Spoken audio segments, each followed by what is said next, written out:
Look, you don't want to see Manchester City being at number 14, number 13, number 17, or number 16 in the Premier League table. And the only way to fix the situation that Manchester City are is signing new players into the team. I know someone will be talking about Manchester City signing Nunes, Savinha, and Gundogan into the team during the transfer window. We are not talking about Manchester City going back to Barcelona and signing Gundogan into the team.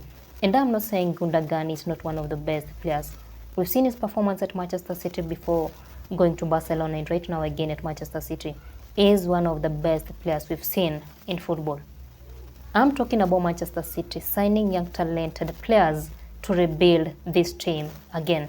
We are used to dominating Manchester City. We are used to goal scoring Manchester City. We no longer know the current Manchester City who are really becoming good in conceding goals. Losing 5 consecutive games and conceding 14 goals is nowhere near good for Manchester City. And this is no longer a crisis. We've been talking about Manchester United being in crisis, Arsenal being in crisis, and Chelsea being in crisis.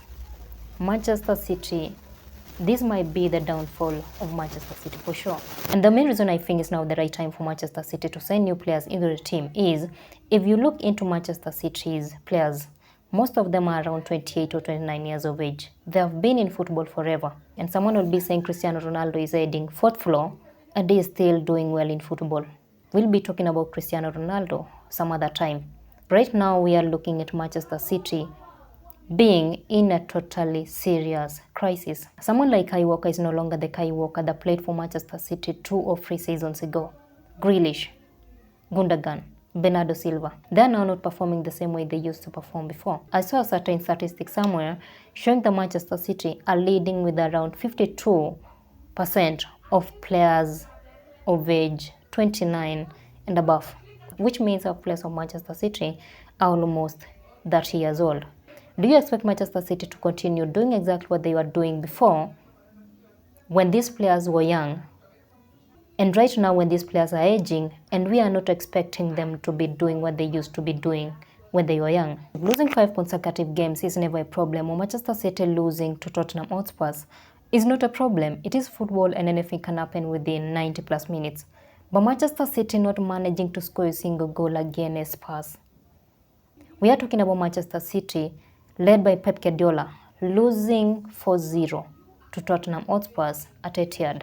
That must have his place in football history for sure. The same way Pep Guardiola winning trophies at Manchester City will have their space in football history. We knew after losing their game to Brighton before international break, Manchester City will try and fix their team after the break before playing against Tottenham Hotspur.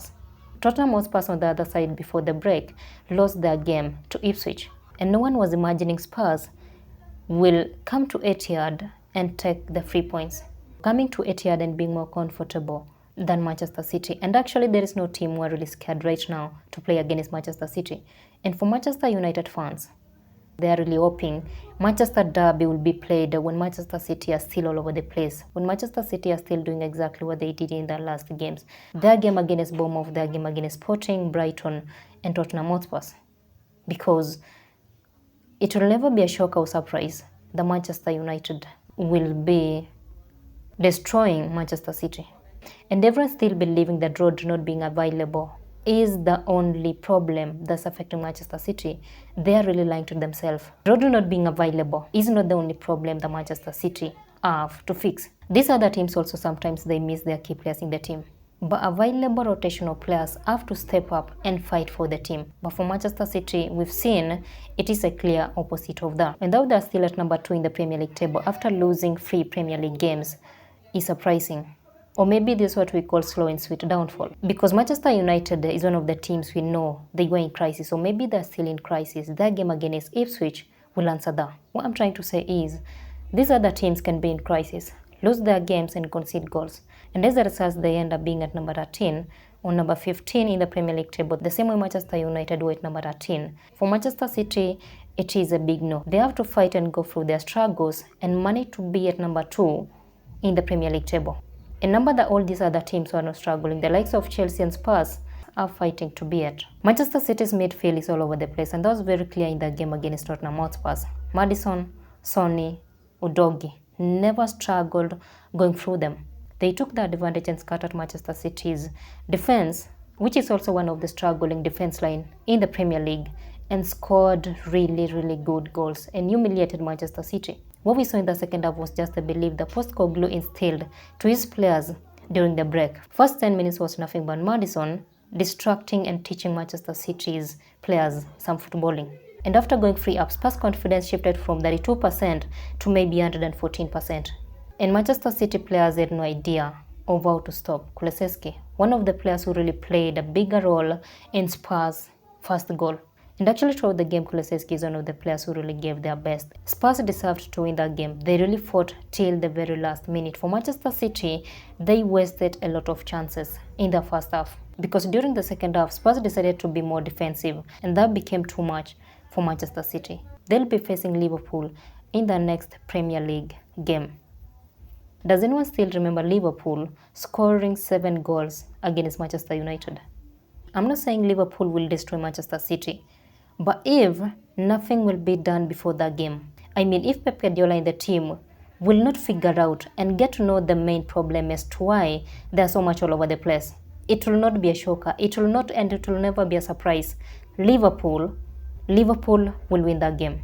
And that's now the remaining game we are waiting to see if Manchester City are still in for the title race, or it is over for Manchester City.